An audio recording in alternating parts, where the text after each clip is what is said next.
Welcome to the Phillip Wylie Show. Take a look behind the curtain of professional hacking and hear compelling discussions with guests from diverse backgrounds who share a common curiosity and passion for challenges and their job. And now, here's your host, offensive security professional, educator, mentor, and author, Phillip Wylie.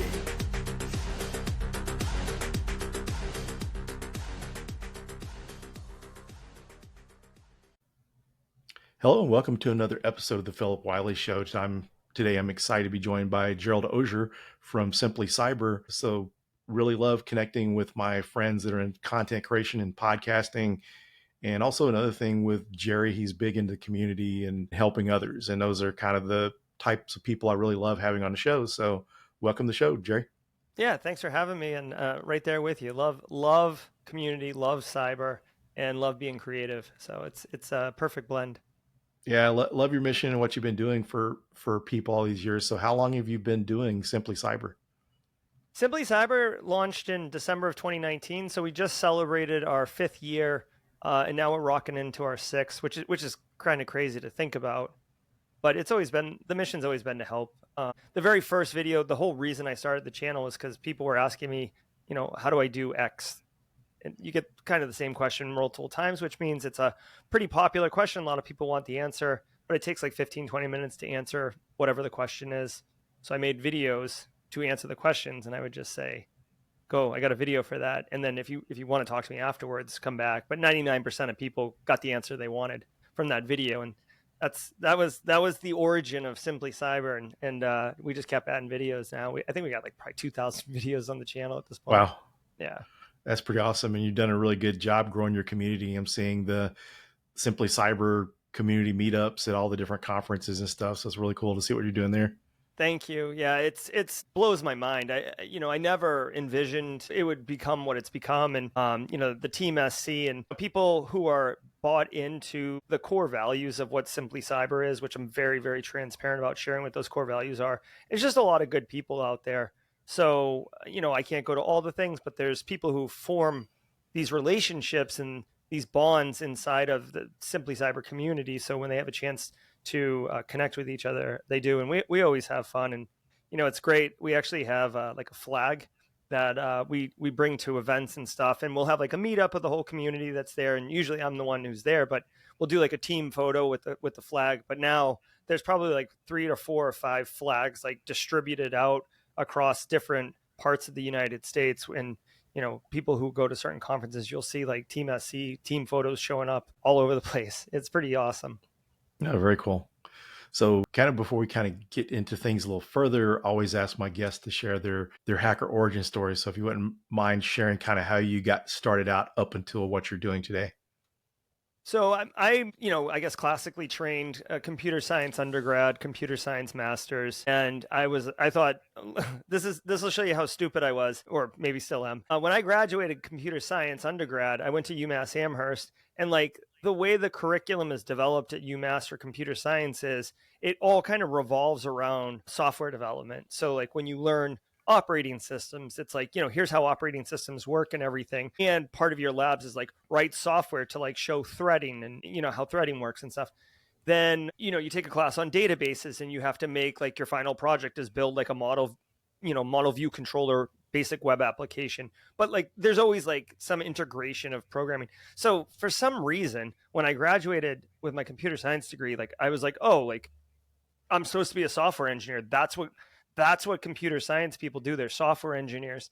So I went off and became a software engineer, and I was working for the Marine Corps. I was at the Pentagon, and I was building this custom application for the Marine Corps finance and accounting department. And FISMA came around, right? So I got audited for my code. I had no idea I was getting audited. It's just like these 2 suits showed up, and they're like, oh, well, let's look at this stuff. And I'm like, oh no, my code's great. Like, and I take a lot of pride in what I do.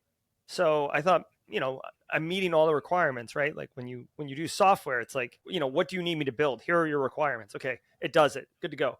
Never really heard of security. Also, I was in the late 90s. Like security wasn't like a class, let alone a major inside of a college. So I failed that audit. and I was super angry. I was like, show me what you audited me against. And they're like, oh, sure, here. And it was like FISMA, like, here's this access controls and all these other things.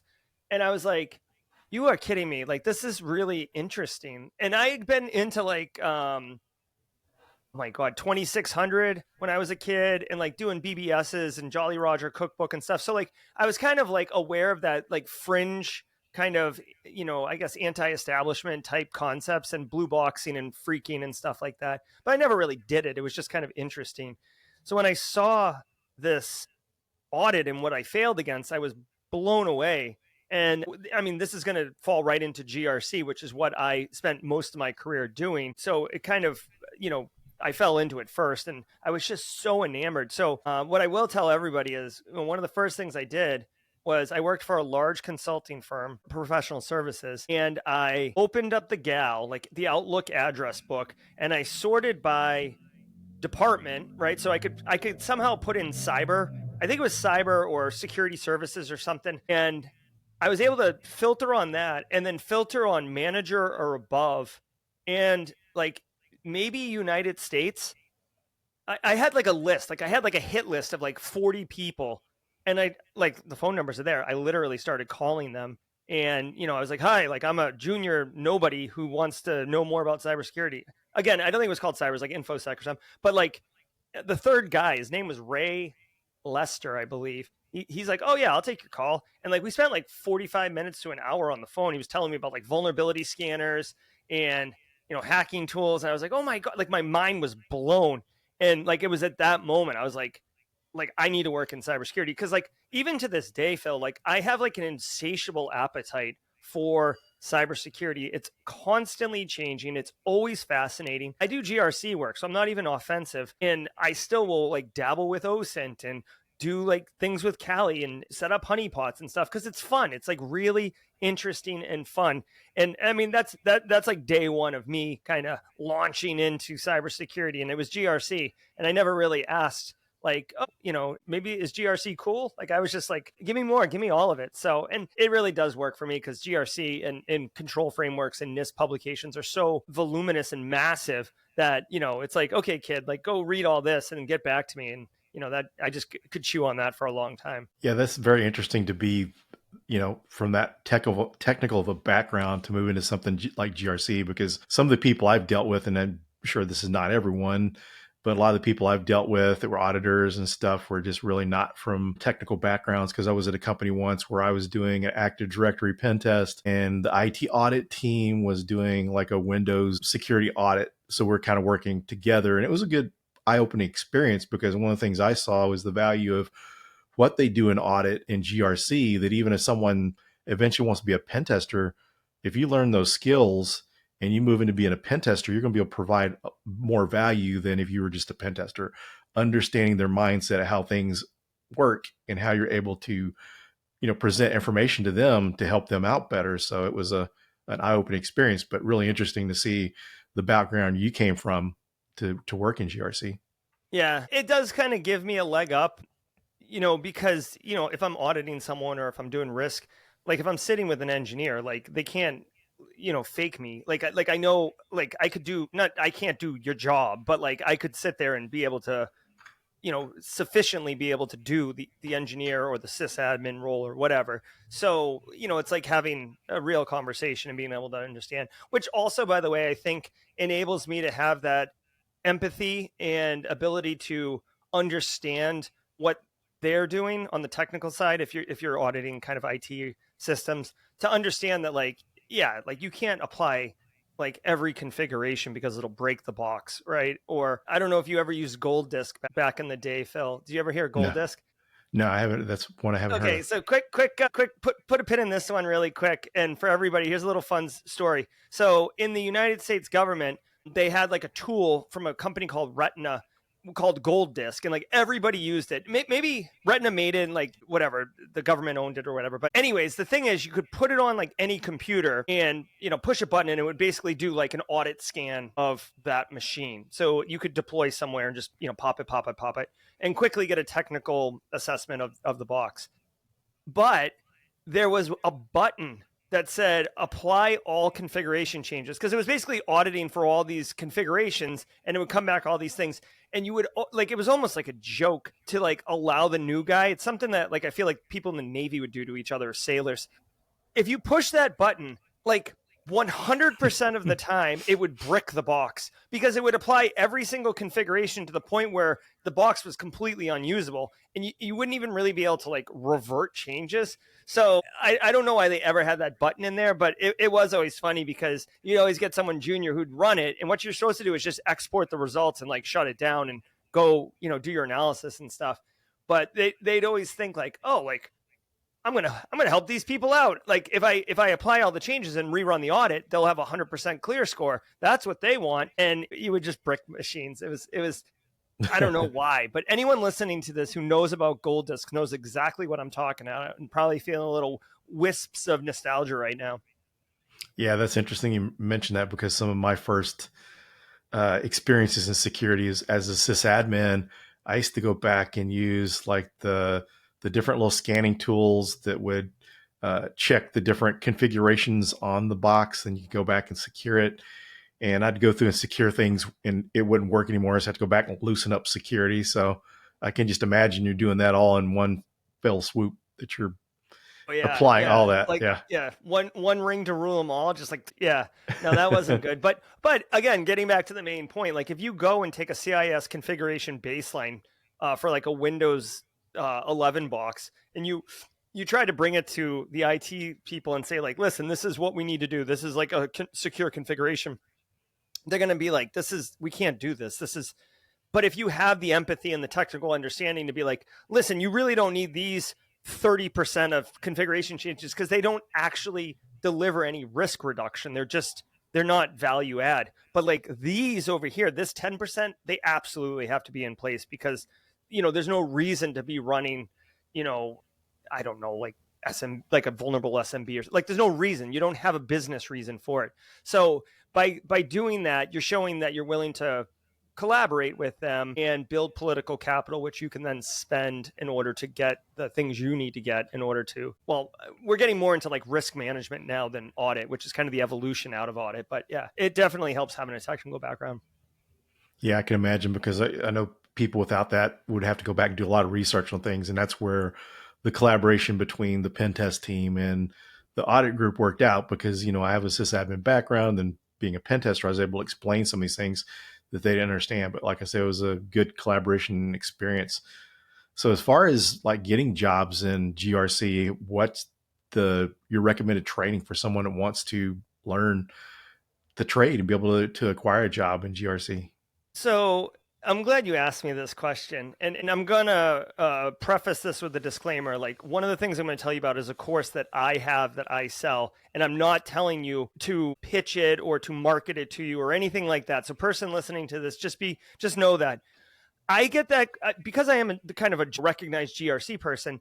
I get that question often. The answer was, and it's coming on now because GRC is like socially acceptable now, but like 4 years ago, 5 years ago, when I started Simply Cyber, the real answer was to read NIST special publication 800 series documents, like 837, 860, 1830, like all this really dense, kind of dry, government documentation. And it was the right thing to do because there literally wasn't anything out there to help anyone learn GRC. So much to the point, Phil, that like I felt bad giving that advice because it was the best answer at the time, but it was also a really tough answer for people who are trying to explore if they even want to do GRC. And I'm giving them like a 600 page, size 8 font, document.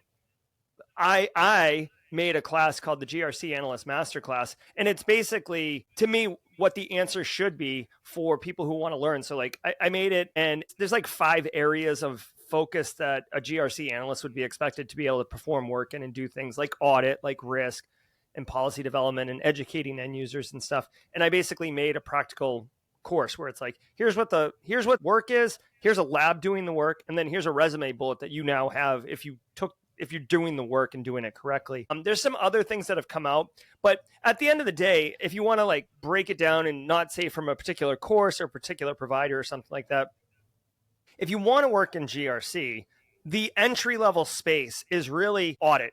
And as we mentioned, there's lots of opportunity for audit. In fact, mark tape, we're early 2025 right now. I'm telling you, CMMC, Charlie, Michael, Charlie, is going to be explosive. And there's going to be tons of jobs for GRC people in CMMC in the United States, because audit is typically associated with compliance. Compliance is required by some legislative body or regulation or payment card industry that you have to comply with this in order to be able to play the game. Well, if it's a requirement, businesses will invest in it. And the order to show that you're compliant is to have an audit. And FISMA, as I mentioned earlier, is a federal standard that all federal agencies and infrastructure in the federal government have to comply with. And they can't assess themselves. They have to have third parties, which is why large professional services companies like Deloitte and Booz Allen, Accenture, those type, hire people to do that audit work. And the more junior you are, frankly, and this isn't a diss on anybody, it's just reality in business. The more junior you are, the lower your salary is going to be, which means the larger the profit margin for those professional services companies. Because when they get the contract to audit this system, it says, well, it's going to take 3 auditors and they each are going to make $200 an hour. Okay, so if they hire an auditor who's mid-level who makes, let's say, $125 an hour, and they hire a junior one that does it for $70 an hour, it's the same work being done, but the profit margin's higher for the business. They're incentivized to hire younger, and that's fine. They'll usually have a senior person on it. So if you want to get into GRC, like I think the easiest, fastest way to learn is look at different frameworks like CMMC or compliance standards like CMMC or FISMA, and kind of get into that space and figure out what those things are, and then look for jobs that audit those type of things. And that's definitely it. There's a bunch of GRC tools out there, Risk Scorecard or whatever, and Vanta and all these other things, Archer. At the end of the day, like those are just kind of like making the process of GRC a little bit less frictionful for practitioners. It's not like a sim where like in SOC analyst work or blue team, you need a sim. It's wholly impossible for a human to look at all logs and be able to correlate them and pivot around and stuff. You need a sim. Like that's a required technology. In GRC, like Excel is a required technology. That's about it. Like you need to be able to like keep things organized. And there's a lot of like grind, rinse, and repeat work. So don't get sweaty on particular tech stacks or technology for GRC. It's much more about what the workflows and processes are. And then once you go from audit, you can grow up into risk and risk management. But yeah, that's what I would say about that. Are there any certifications that would be helpful? Yeah. So, everybody says Sec Plus, which is fine. That's agnostic to GRC, but it does get your foot in the door. I know there's a bunch out there. I personally always believed that the ISACA CISA cert and the ISACA CISM cert were super good for GRC people. The CISA is the certified auditor role. And, that's a little bit junior of a certification, but it's legit. And it's like, if you're going to do audit work, like that is the kind of cert that will make you stand out in a sea of applicants. And then the CISM is more for like management, or if you want to become a CISO, because it's much more focused on engaging with the board and how you handle like crisis, basically. So I found those to be not just spot on for what they were doing, but also when I was looking for work and needed to have these things, like those certifications would show up quite frequently as like highly desirable. So I always focus on those. I joke, like if I had the bandwidth and capability, I would make a GRC certification through Simply Cyber Academy, because like an entry level one, because I know exactly what would be awesome, but it's a major effort to put together a certification and keep it active and managed and all those other things. And just, I'm not ready for it, Phil, but those two for sure are super good. Yeah, it's very, very cool. So one of the things I'm kind of curious about too is, AI has been the popular thing the past few years. So is AI being leveraged for GRC? Have you been seeing it leveraged in any good ways? Yeah. Phil, you're like segueing me perfectly, Ben. So like I said, Excel is kind of your tool. with AI, honestly, there's a lot of opportunity and for end user awareness training is like a huge area in GRC, and doing it effectively is important. Also, risk is a huge area. And those are like two areas that I'll share with you how I think AI is super useful. And I've seen people, like I've seen work doing this. In fact, with end user awareness training, like I literally wrote a Python tool. GRC guy with Python, watch out now, right? So I wrote a Python tool called GRC. I think it's called GRC Assist, and people have actually upgraded it since. But the idea behind it is it'll go, like you can give it keywords, like say you work in healthcare or you work in manufacturing or whatever. You give it keywords and stuff, and it's got an API key out to a news feed, and it'll go up and it'll pull down like topical cybersecurity stories from like the last couple days, and it'll give it to you, so that way you actually have some information to work with as far as delivering pointed, relevant cybersecurity news that has an opportunity to educate on like, oh, like you changed this behavior because it can this is what happened. So that's a basic tool that I made. Now Steve McMichael's actually upgraded it and has added AI to it. And like literally a video dropped on Simply Cyber today. You can go back and look at it, that outlines this tool. But basically what it does is it takes the same program that I wrote, but then it takes all the stories that it returns and it actually runs it through AI. And he's actually written like a little file that you put in, like what kind of company you work, like what size company, what countries, what industry, like a little bit of like specificity to your business. And then it'll go through and it'll actually read all those stories. And then it'll grade those stories on relevance for what you're trying to do with it. So you can like basically just push the cream to the top. And then on those relevant ones, it'll actually extract a couple ideas or concepts for what your targeted message could be about. Like not the targeted message itself, but like, the point of what your message could be. So it like literally does all this work using AI in order to make it so all you have to do is pick like one or two from a list of 5 awesome examples and deliver your message to your work, your business stakeholders or your executive team or whoever it is that you're targeting. And that's super phenomenal. I mean, it saves you hours of having to like grind through a bunch of material and figure out, does this make sense? Does this not? What's my voice going to be on this? Like, who am I targeting? My audience? It's so good. That's one case. Another example where I'm seeing AI used that I think is super cool is in risk. So for those who are listening that just rolled their eye, maybe you probably didn't get this far because you read the word GRC and you're like, no, I'm good. But if you got this far and you don't know, in the world of GRC, risk is a big thing because for any business, any program, you're going to get X amount of dollars, and X amount of dollars is never going to be enough to buy all of the things you want. Like you're not going to have all of the risk covered. You're always going to have some residual risk. You're going to have to make choices. What's okay to allow and what is something that we absolutely have to prevent? Multi-factor authentication, you got to have it. Like in 2025, you've got to have it. But like data loss prevention, I don't know if it's, worth spending the money on when you could spend it on something else. So those are just 2 quick examples. But when you're thinking of the threat landscape and your threat modeling, and you're thinking about what kind of APTs might affect my business, my organization, given my current risk register and the exposures within that risk register, where should I be focusing and thinking? And I've seen a tool where using AI, where you kind of feed it in that same soul file, if you will, of like what your business's deal is.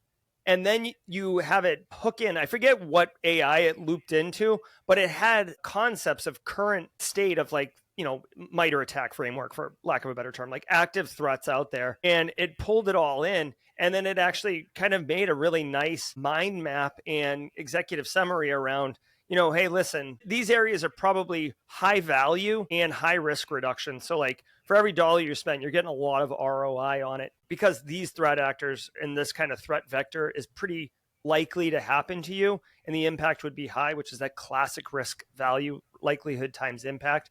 So again, AI is basically doing essentially the analysis and the grunt work to bundle everything up and tell you like, look here, like this tells you something super valuable that you can do today to cut off a bunch of risk versus, down here where there's maybe high perceived value, but not necessarily. And I want to share one more example because I think it's really important. A lot like we saw in the industry, I don't know if you remember like Meltdown and Spectre. Mm-hmm. It was like cache memory attacks, like almost like side channel cache memory attacks. But people were like losing their mind. This was like 2016, 2017. Some people were having a meltdown. Yeah, thank you. Yeah, Phil. People were having a meltdown and they're like, oh my God, like you got to shut it down. And like there was logos made and stuff like that. But like if you really looked at it, yes, it was a difficult thing to block, but like it was a super niche kind of boutique-y type attack. And you just like they're getting like bits of memory. Like it just was not nearly as likely as a threat actor sending you a phishing email and having you like give away your credentials and then they log into the VPN issue. Like it's like, so, but the hype was so high that I could see businesses being like, oh, I heard about this thing on the news. Like, what are we doing about it? And something like this AI tool, right? Like if you didn't know any better, it could help sort it for you and be like, listen, like this is really not a big issue. Like based on all these different things that we know, you could lower it. Of course, you do introduce the risk of a misfire. The AI escalating meltdown is a major thing because it's taking into account sentiment in the media, and then you do prioritize it. So that's one of the reasons why I think AI isn't a replacement. I think AI is an augmentation and an assistance to practitioners to be able to move faster and just make better choices. But at the end of the day, you have to have a human in the cockpit, at least right now. Yeah. Yeah, it's pretty amazing how much easier AI can make our lives. So kind of to switch directions with the conversation, it'd be a missed opportunity if we didn't discuss personal branding and content creation, because this is one of the things that you've built, a very reputable brand and you got lots of exposure. And so I know a lot of people are looking at ways to get the edge in their career. And I think, one of the things I do think is like people like yourself have benefited from those brands, although you know what you're doing. But just kind of, if you could share your opinions on how people could leverage content creation and personal branding to help advance their careers. Yeah, no, I feel so passionate about this that, I have this academy. I literally have a course called Personal Branding for a Career in Cyber, which has nothing to do with GRC, but I love helping people. And I know that it's so valuable in 2025 to have a personal brand. And if you're like, oh, like I'm too old, or like, oh, that's cringy, I don't want to do it. Don't think of it as like an influencer. Just think of it as like helping the community and basically being recognized that you are doing that. So you've got to remember, when you interview for a job, you are in a sea of applicants and you all look the same. Your resume is pretty good, but like there's a lot of good resumes. Like, how do you stand out? Like, how are you different? And this is where this personal brand comes in. And you can do it many ways, right? Like, so I have a YouTube channel, so my face is all over the place. Maybe you don't want your face everywhere. Well, you can do a faceless YouTube channel. You could just do a blog. You could have a Twitter account. Accidental CISO is a great example. Like, I know he's got multiple things going on right now, but he was like a Twitter account. And it was like, he was really well known, and it was like, he had great content and stuff like that. So it doesn't always have to be like this prescriptive, follow the same path. You can be really engaging on LinkedIn. What I would say is, and I'll tell you the ultimate impact, when you have a personal brand and you network and you communicate with people and you engage and you try to be helpful and provide resources, or just tell people about resources. Maybe you're junior in your career and you're like, well, what could I do? Like maybe you took a workshop or a webinar, or you're learning to code Python or something. Like think about like after you did that webinar, or after you learned how to do a control loop in Python, you didn't know about that stuff beforehand. There is literally always somebody, and usually a lot of somebodies, who are at the step you were before you transitioned or transformed through learning to that new step. So you can help those people. You don't have to be the top of the mountain to be able to help everyone in the mountain. You could just be like 15 feet above the trail and look back and be like, watch out, there's a root right there. Don't trip over it. That's helpful. So, because that's one myth that needs to get debunked. People think that like, oh, like look at Gerry and look at Phil. They got, decades of experience. Like, it's good for them. Like, don't worry about that. I would also say, and this is super, super critical, just hit record. Just start. Just do it. And be deliberate to try and stick with it, right? Atomic habits type thing. A lot of people, I've helped a lot of people with this, and they've said, for years I've wanted to do this, and it just, I don't know, I always had an excuse or whatever. So like just do it. Like I encourage them. Maybe you need some outside accountability to encourage you, but I will say, don't, it's a long game, right? So don't shoot your shot. Like don't spend your entire billfold at the first slot machine at the casino, right? Do a hot lap around, walk around, check it out, right? Because what's going to end up happening is you're going to expel so much energy and so much everything in that first week, 2 weeks, month, or whatever, that you're going to kind of like get sick of it, burn out or whatever. Whereas if you had just done it at a nice once a week cadence, it would actually establish like patterns. People would begin to expect it. The algorithms of all these different platforms would also begin to anticipate it and reward you for that consistency. So those are the things I would say.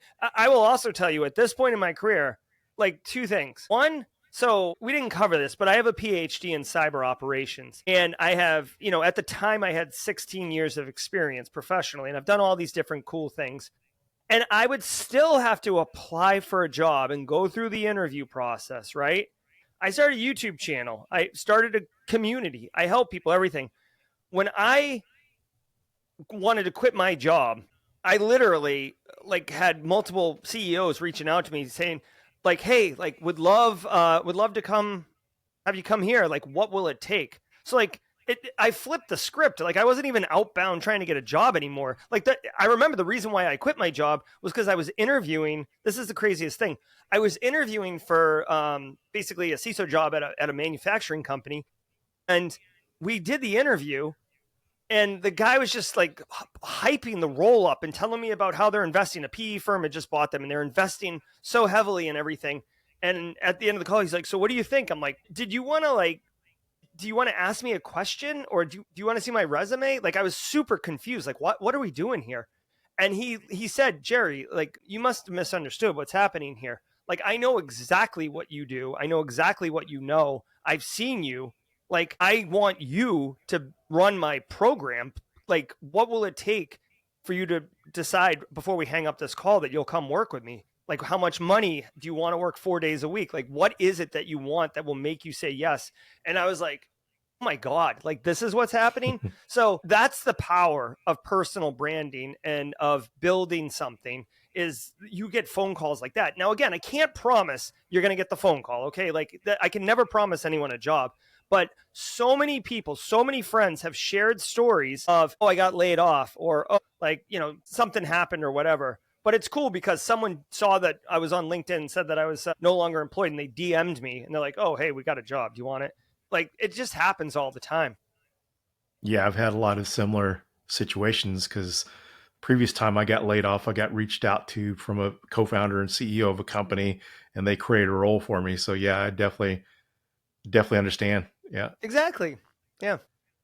And it's just even if you look on the entry level or the earlier days of that, just being known in your community. Because one of the things I share with people is, networking's good on social platforms, LinkedIn and all that, and Discord, but also you need to take advantage of in-person situations. And when you're out there, get to know people. Because when I was teaching at Dallas College, people always come to me looking for junior pen testers. But then I knew people in the community that had the skills and would do a good job. And I'd also send their resume over too. And I've helped people get jobs outside of my classroom because I knew what their interests were. I knew what their skills were like. And then when you talk about what you're talking about, the personal branding and content creation, you're broadcasting it instead of just being local. Yeah. Yeah, 100%. And it's so funny you bring that up. I teach at the Citadel Military College, and I actually have friends who own businesses. And one of my friends has said, listen, if you ever, like, I need interns all the time. If you ever have a candidate that you would vouch for, let me know. The owner comes and speaks to my class every semester near the end of the semester about things. And I always, if there is one, I recommend. But I tell my students at the beginning of the semester about this. I say, listen, I got this internship friend, and, like, he's going to be here and you can check it out or whatever. And inevitably, the people who don't try they'll like just kind of like bump along or not do their assignments or not take it seriously or whatever. And then they come around and like, oh, hey, what's up with that internship? And I'm like, yeah, buddy, like I can't recommend you. Like I would be doing my friend a disservice. So even with knowledge that is there, the one thing I would tell people is you never know who's watching. And that doesn't just mean like me as the professor telling you about a job and like lording it over you. I mean, you never know who's watching, right? So if you're just consistent and marching in the same direction, people are going to notice that. If you're take initiative and you do quality work and you're engaged, like, hey, I don't expect you to know everything, but if you ask an informed question, like not like, what are we doing here? But if you're like, why did you do that instead of this? Right? It shows that you're engaged. Those things people pick up on. And then, like I said, you never know who's watching. Like maybe like just as a silly example, like Phil and I know each other, but imagine like I'm just being interviewed for Phil for the first time. And Phil's like, wow, I really like this guy. He's like kind of interesting. He's got this GRC stuff. And then like someone tells Phil about a GRC role. He'd be like, oh, I know a guy. Like, but I'm not here doing this podcast hoping Phil will find me a job. It's just, you never know who's watching. And how you present yourself day in and day out is who you are and how people perceive you. Yeah, then that constant exposure just adds up because you never can't tell when you're going to be on the right podcast or whatever. And it could, make a big impact and bring in some good, opportunities. I mean, it's been kind of interesting because when I spoke at Black Hat Middle East and Africa in 2023, I ran into a lot of people that had saw me on David Bomble's show. And so you just never know which thing it's going to be. That reach, that exposure. And I'm sure, like, Phil, to that point, like you didn't just go on David Bomble's show. I'm sure David saw you somewhere else and was like, oh, like we should get him on. So like, I don't know. There's no easy button, right? I mean, you have to put the work in at the end of the day. Yeah, just all kind of, it's a chain of events because even going back to that, used to Neil Bridges and I worked together and I was on Neil's stream and he had mentioned about my book. And I'm trying to remember if that's where David originally saw me or what, but like you said, he reached out. It wasn't me connecting with them. And so, it's kind of interesting how that all works out. And you just never know how big or how small the podcast could be that, you could reach the right person. Yeah. Well, even a podcast is another great example. We were talking about this before we went on the air. Like with a podcast, if you do an interview style podcast and you like cost, a couple bucks to like have one of these monthly subscriptions to a podcast platform, say you really wanted to talk to Phil, but you feel intimidated because you're a junior analyst or whatever. Well, if you have a podcast, you're not just being like, hey, do you have 5 minutes to talk? You're like, hey, like, would love to have you on my podcast. Here's what the podcast is about. And then maybe Phil comes on and then you do this. And now you're delivering value and giving Phil some exposure and you're getting exposure. And then you're going to talk inevitably before and after the recording of the podcast. So then you start developing that relationship. And that's what networking is. It's not about walking up to a random person at a conference and being like, hello, my name is Gerry. What is yours? It can be much more organic than that. And to add on to that too, kind of back to your advice about no matter where you're at the journey, you always can help someone else out. And that's also too, no matter the size of your network, you can always help other people out. Cause I have a real good friend of mine, while I'm in my job search, said I could share with my network. I don't know if it'd do any good, but I said, I'm sure there's a lot of people in your network that I'm not connected with. So every little bit counts. And so you can't underestimate that. And when you're starting a podcast, it may be small to start with, but stay with it and it can really grow into something. I mean, good example is see how you've done with Simply Cyber.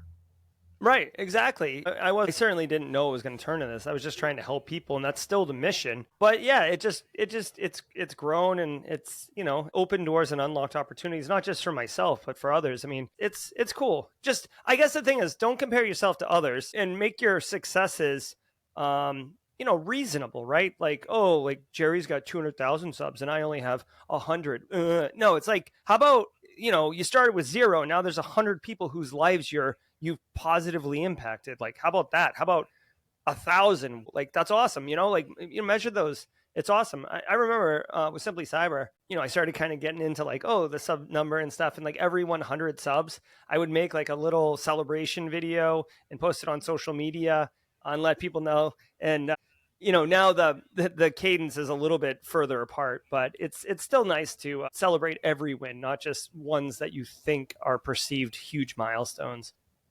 Yeah, and I think another thing people have to take in consideration too is the personal brand and what you bring to the table, what you know, because there's examples too where you can look at LinkedIn.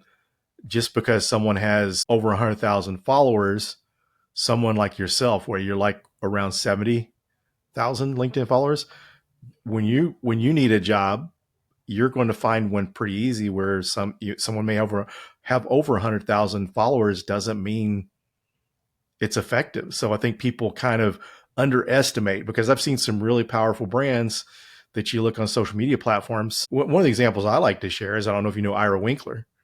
I do. Not Yeah. personally. I haven't met Ira Winkler, but yes. So Ira, you look at his social media presence, he doesn't have a ton of followers, but when I was in Blackout, Middle East and Africa, here we are in Saudi Arabia, and he's sitting at a table with at least 12 people. So people know where he is, who he is, everywhere he goes, because he's been in the industry so long. He's kind of a legend. But you look at the social media, so it's just, like, go back to, like you say, do your thing, bring your own personal brand, because, it all reacts people differently. People react different towards it. People resonate with the brands different. So yeah, not underestimating yourself, I think, is huge. Yeah. And I guess at the end of the day too, you got to ask yourself honestly, what's the purpose? What's the intent? Are you doing it Yes. to just get a job, or are you doing it to deliver value into a network and help people? Because I will say, this is anecdotal. There's no scientific evidence to support this, but like, if someone is trying to connect with you just so you can get them a job, without any real material substance to like the relationship, it's very clear. Like, I don't know how to explain. It's like a sixth sense. Like, you're like, this person, it's like the engagement is not honest, or it lacks integrity, versus someone who's just trying to be helpful or just trying to learn or something like that. And I just want to share one more like case study that I think is phenomenal, because it's not always about like, oh, here, I brought you this pie. Like, we're friends now. We had a guy in the community, this was kind of earlier, named Peter McKinnon, not the YouTuber with the camera stuff, Peter McKinnon, but same name. And he was trying to transition from working at a brewery into cybersecurity. Great. He was putting in the work, doing hard stuff. And he said, I think I need to learn how to program in Python. I've never programmed before. He said, Gerry, can you set up a channel on the Discord server? And once a day, I will post a simple Python challenge, and, I'll solve it for myself. But if anyone else wants to learn, they can take the challenge too, and then we can talk about it in the channel and stuff. And I said, oh, that's a cool idea. And he did that every single day for like, I don't know, 60, 90, 100 days. People were, getting in there, and it turned into a thing. I told people about it. You want to learn Python? There's someone doing it right here. And Peter basically learned how to program in Python. He also helped a lot of other people buy into wanting to learn how to learn Python, and they got those skills. And it was just a nice organic thing. So he was delivering value to a group of people who didn't know how to go about learning Python.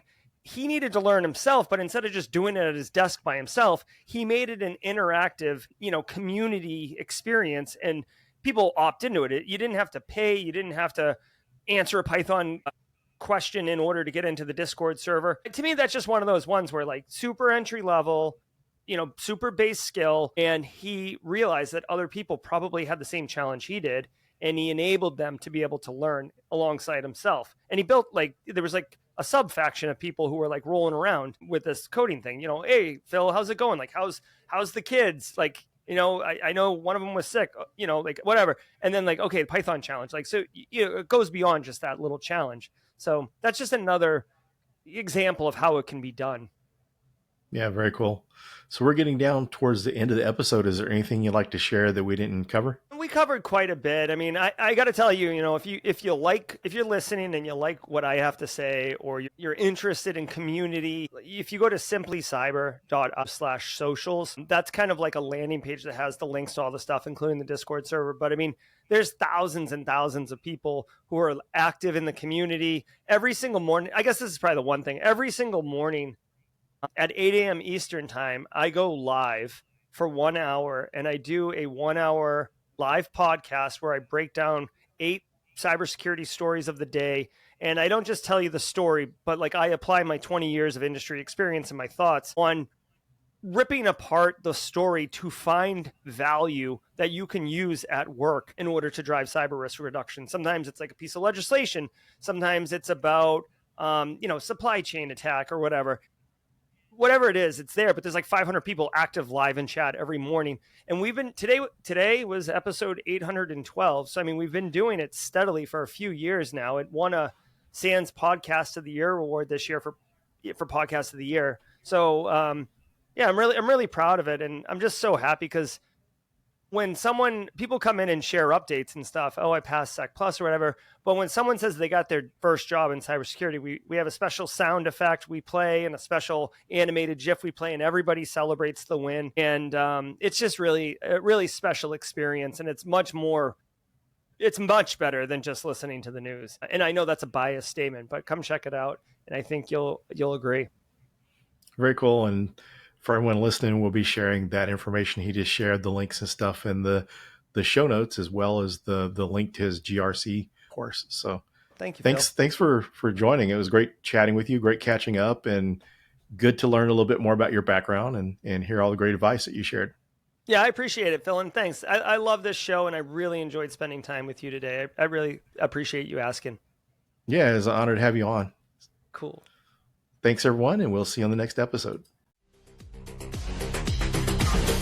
Thank you for listening to the Phillip Wylie Show.